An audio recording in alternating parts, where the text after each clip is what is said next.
In this next installment, we're going to look at adding friction to the mix. In the previous cases, we didn't talk about friction at all. So looking at this first diagram, what we see is our force normal, our force of gravity. And if the object is sitting at rest, here is the force of friction. It is opposing the motion that would have it slide down the hill. So this is the standard depiction of forces on an inclined plane when there's friction. And of course, since we want to determine the motion on an inclined plane, we don't want the force of gravity by itself. We want its components, which is Fg parallel and Fg perpendicular. We know those two are equal to each other. So ultimately what it comes down to then is the net force is the sum of the forces. The net force is ma, and the forces are Fg parallel plus the force of friction.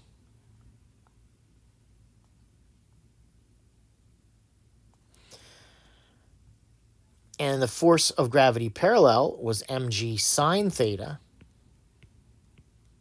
And the force of friction is mu Fn. Now, if the thing is set in place, then we're dealing with the static friction. So that is the force of friction static is the mu static times the force normal. But how large is the force normal? Well, we know the force normal is equal and opposite to the force of gravity perpendicular. So that means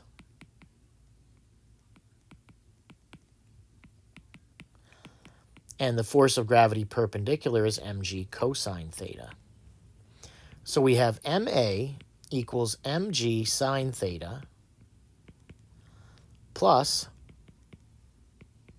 mg mu s mg cosine theta. Now you might notice in this equation that there's an m in this term, in this term, in this term. And we might ask ourselves, is m the mass of the object that's accelerating? Yes. Is that the same one that is experiencing gravity into the plane and parallel to the plane? And the answer is yes. So what happens is the m drops out, and we're left with the acceleration equals g sine theta plus mu s g cosine theta. Now, my intent here isn't to give you a formula to remember or memorize, but to understand how we could use Newton's second law and continue to substitute through to find out an expression for the acceleration. So now let's consider a problem. We've got a wooden block placed on an incline of 20 degrees. Will it remain at rest or slide down the incline? If it accelerates, what will its acceleration be?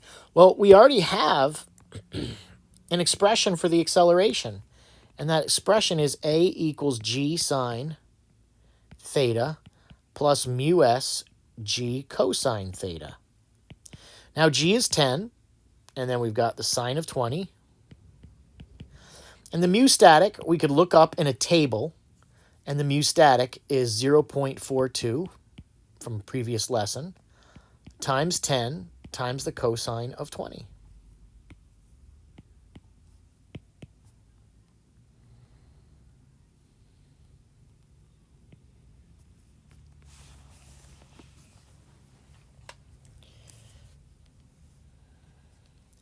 And the math on that is 10 sine 20 plus 0.42 times 10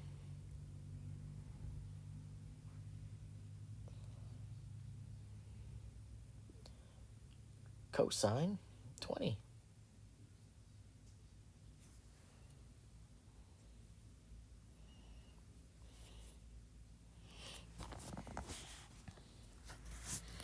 Which gives us 7.36 meters per second squared.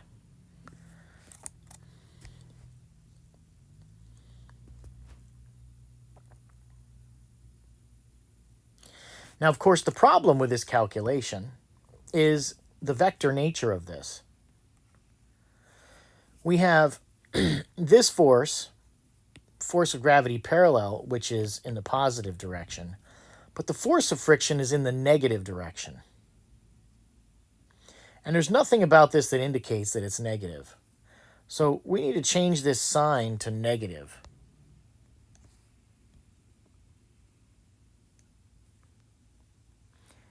And changing that to negative gives us an answer, instead of 7.36, it gives us an answer of negative 0.5265 meters per second squared.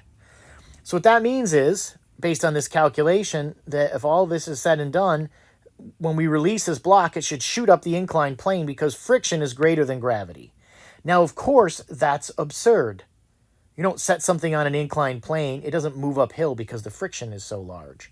If we remember, the force of friction is less than or equal to mu times Fn. And so that's the maximum it could be. That's the maximum that friction could be. And this is the term for the maximum.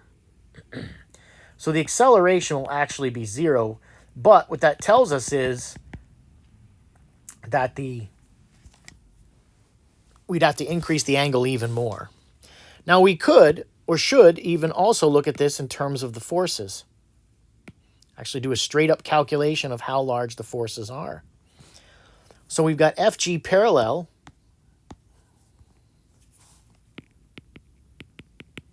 which is mg sine theta.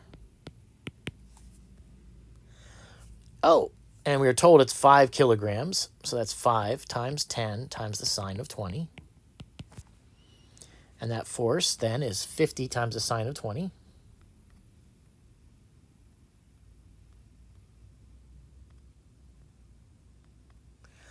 Which is 17.1 newtons.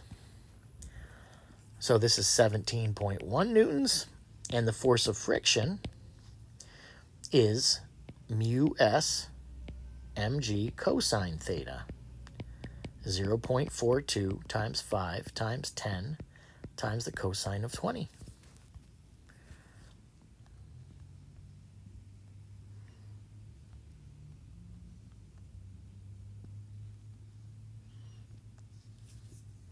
Which is 19.73. So we can see that the force of friction could be as large as minus 19.73. Since friction wins, this thing will be at rest.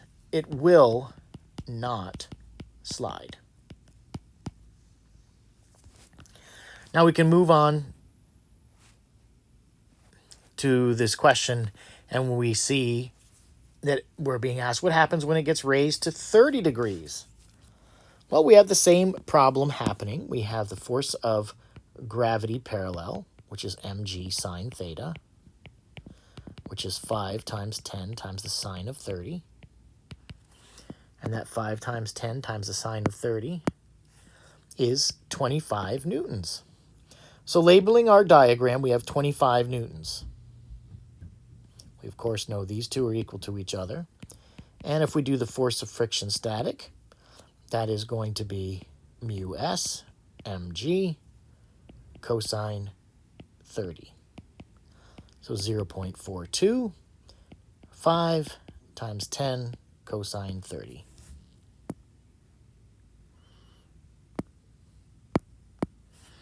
Which is 10.5 newtons. So we can see then is the net force will be about 14.5 newtons down the incline. So it will slide down the incline. Well, what will the acceleration be? Well, F net equals ma. Now, we might want to say that the net force is 14.5. But it isn't actually, because once the object starts sliding down the inclined plane, we're now dealing with dynamic friction. So our force, the forces we have now are force of gravity parallel and the force of friction dynamic, which is a different number. Force of friction dynamic is mu d mg cosine 30. And the mu d is 0.3 times 5 times 10 times the cosine of 30.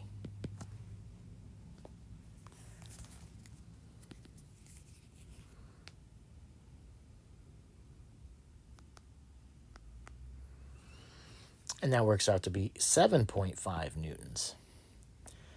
So we have 4.5 newtons down, and we have minus 7.5 newtons up, which gives us a net force of 7 newtons. So we have 7 newtons, 5 kilogram mass.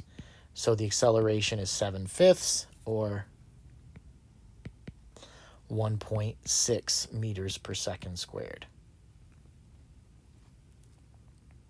And that's the thing we have to be careful of, that there's a different force of friction for getting it moving versus keeping it moving once it's been set in motion.